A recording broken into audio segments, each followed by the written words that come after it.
سلامونه ملګرو تازه خبر چې په کراچۍ کې د عوامي نېشنل پارټۍ له اړخه رابلل شوې جلسه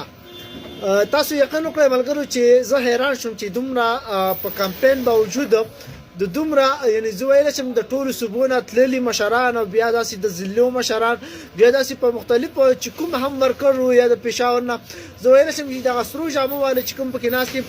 دغه هم ورته په جاز کې به ولي د پېښور څخه زما په خیال سره نو داسې د ملګرو چې بل اړخ ته تاسو دا تصویر وګورئ په دې کې چې کوم دا د دې څومره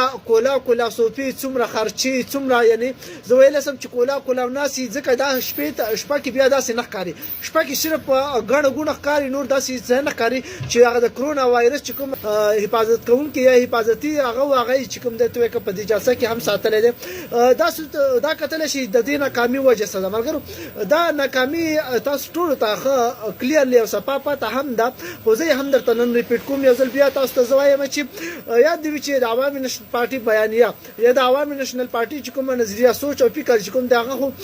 د هرې پارټۍ صحیح وي خو روان چې کوم ته په لاره وي هغه کوم دی هغه ډېر پارټۍ والا چې کومه لار اوسنۍ لار اختیار کړې دا ډېره زیاته د ولسي نه ده مطلب کم از کم ولسي نه خوښوي ګنې دا حل به نه وي په کراچۍ کې د ټولو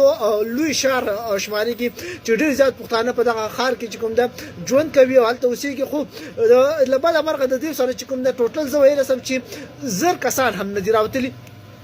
دیو چې کوم مشران تللي دي یا دیو کمپاین چې کوم کړی یا د ولس ته چې څومره ښکارېده زه ویلی شم چې هغه مکمل اعتماد ور ختم ده ولس په دیو اعتماد چې کوم ده مکمل ختم کړی دی ولې چې د دیو مشرتابه داسې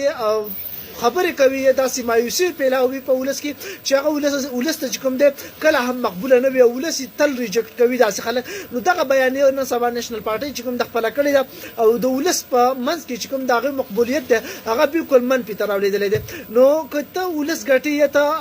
قومي قوت په ځان کې پیدا کوي یا ته ولسي قوت په ځان کې پیدا کوي نو ته به ولس ګټې ته به د ولس سوچ او نظریې ته ګورې ته به د ولس احساساتو ته ګورې ته به د ولس جذبې ته ګورې ته به د ولس خیالاتو ته ګورې نو په هغه به ته چلن کوي که داسې نه وي نو ته چې بل په خوله چلېږي یا داسې بیانیه راوړي چې هغه په ولس کې مقبوله نه وي نو ته به کله هم کامیاب نه وي نو لهذا دا دغه وجه ده چې د دې مشرتابه نن سبا کومه بیانیه د هغه ډېره زیاته منفي او د ولس نه خوښوونکې بیانیه ده